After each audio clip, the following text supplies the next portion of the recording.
8 जुलैला दुपारी 2:30 वाजेपासून हे रेस्क्यू ऑपरेशन सुरू झालं आहे। PCMCची फायर ब्रिगेडचं पूर्ण स्टाफ, त्याचप्रमाणे NDRF आणि आर्मी या तिघांच्या मदतीने हे रेस्क्यू ऑपरेशन चालू आहे। आणि या रेस्क्यू ऑपरेशनमध्ये आपल्याला 15 लोकांना रेस्क्यू करण्याचं देखील यश मिळालं आहे। आता हा शेवटचा जो टप्पा आहे, या टप्प्यामध्ये बिल्डिंग ज्या पद्धतीने कोसळली आहे ते बिल्डिंगचे स्लॅब एकत्र झालेले आहेत आणि आता जे उरलेले 8 लोक अडकलेले आहेत, तर ते 8 लोक जिथे अडकले आहेत तिथे दोन्ही स्लॅब एकत्र आल्यामुळे NDRFला त्या बिल्डिंगमध्ये शिरणं अवघड होत आहे। शिवाय या बिल्डिंगच्या अवतीभोवती खूप कचरा साचला आहे, कचरा आतमध्ये पण खूप गेलेला आहे, कारण कचरा पडूनच ही इमारत कोसळली आहे। त्यामुळे तो कचरा काढणं, त्याला कालपासून आपण जवळजवळ 15 मशीन्स लावून तो कचरा काढला, 15 पोकलेन मशीन्स लावून कचरा काढलेला आहे। आणि सर्व प्रयत्न जे आहेत NDRFच्या प्रोटोकॉलप्रमाणे आपण करतोय। मला सर्व नागरिकांना हेच सांगायचं आहे की प्रशासन, NDRF, पोलीस, CP साहेब सुद्धा इथेच होते, आता त्यांचे ॲडिशनल CP साहेब, पोलीस फोर्स सगळा इथं आहे, प्रशासनाचे आमचे सर्व additional commissioner, deputy commissioner sir इथं आहेत। माननीय मुख्यमंत्री महोदय सातत्याने याचा आढावा घेत आहेत, माननीय गिरीश महाजन साहेब याचा आढावा घेत आहेत, माननीय उपमुख्यमंत्री सुनेत्राताई पवार मॅडम त्या देखील याचा आढावा घेत आहेत आणि एकनाथ शिंदे साहेबांना देखील याचा सर्व आढावा दिलेला आहे। त्यामुळे शासन स्तरावरून सर्व मदत मिळते आहे, सर्व आढावा होतो आहे।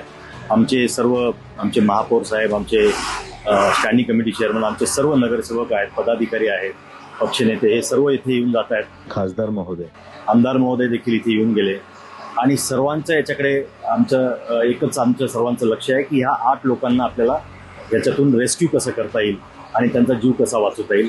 त्यामुळे आमच्याकडनं सर्व प्रयत्न करतायत। कोणी अफवांवर विश्वास ठेवू नका। कामाचा वेग अजिबात कमी झालेला नाही। कधी लोकांना वाटतंय की कामाचा वेग कमी झाला आहे, त्याच्यामध्ये काही कमतरता नाही। NDRFची मॅनपॉवर जेवढी हवी तेवढी सर्व मॅनपॉवर देखील आपल्याकडे आहे।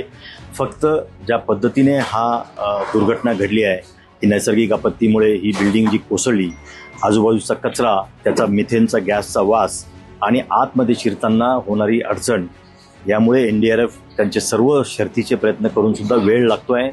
पण हे रेस्क्यू ऑपरेशन ज्या वेगाने चालू राहायला पाहिजे त्याच वेगाने चालू राहणार आहे। ही घटना घडल्यापासून माझ्यासहित मी, माझे अतिरिक्त आयुक्त, महापालिकेचे वैद्यकीय सर्व अधिकारी, फायर ब्रिगेडचे आमचे सर्व वरिष्ठ अधिकारी, आपत्ती व्यवस्थापनचे अधिकारी, पोलीस विभागाचे स्वतः पोलीस आयुक्त साहेब इथे होते, पोलिसांचे DCP इथं आहेत, सर्व इन्स्पेक्टर इथं आहेत, जॉईंट CP इथं आहेत, ॲडिशनल CP इथं आहेत। त्यामुळे सर्व अधिकारी इथेच जवळजवळ 72 तासापासून ह्याच फक्त ऑपरेशनमध्ये सर्व व्यस्त आहेत आणि त्यामुळे या ऑपरेशनमध्ये कोणतीही कमतरता राहणार नाही असा आमचा प्रयत्न आहे। काल NDRFने त्यांचे जे डॉग स्क्वॉड आहे, त्यांचे जे स्निफर डॉग्स आहेत, ते सुद्धा आतमध्ये सोडून कुठे आपल्याला त्यांच्याकडनं शोध घेता येतो का त्याचा प्रयत्न केलेला आहे। त्याचप्रमाणे लाईव्ह डिटेक्टर इक्विपमेंट आहेत, ते लाईव्ह डिटेक्टर इक्विपमेंट सुद्धा NDRFने आत सोडलं आणि त्याचा देखील वापर करून बघितलेला आहे। आणि तरी देखील अजून ते ज्या 8 व्यक्ती फसलेले आहेत त्यांच्यापर्यंत त्यांना पोहोचता आलेलं नाही, त्यांचा प्रयत्न सुरू आहे। आता NDRF आणि फायर ब्रिगेडचे आमचे सर्व शर्थीचे प्रयत्न करत, आता शेवटचा जो फेज आहे त्याच्यामध्ये पूर्ण बिल्डिंगचे काही पार्ट तोडून ते आता आत शिरण्याचा प्रयत्न करत आहेत। त्यामुळे मला नागरिकांना हेच सांगायचं आहे की आम्ही सर्व शर्थीचे प्रयत्न इथं करतो आहोत। या 8 लोकांना सुखरूप बाहेर काढण्यासाठी जे प्रयत्न आवश्यक आहेत ते सर्व महापालिका करते आहे, NDRF करते आहे, फायर ब्रिगेड करते आहे, पोलीस विभाग करत आहे। त्यामुळे आपण काळजी करू नये, आम्ही सर्व तोपरी प्रयत्न करतो आहोत। धन्यवाद।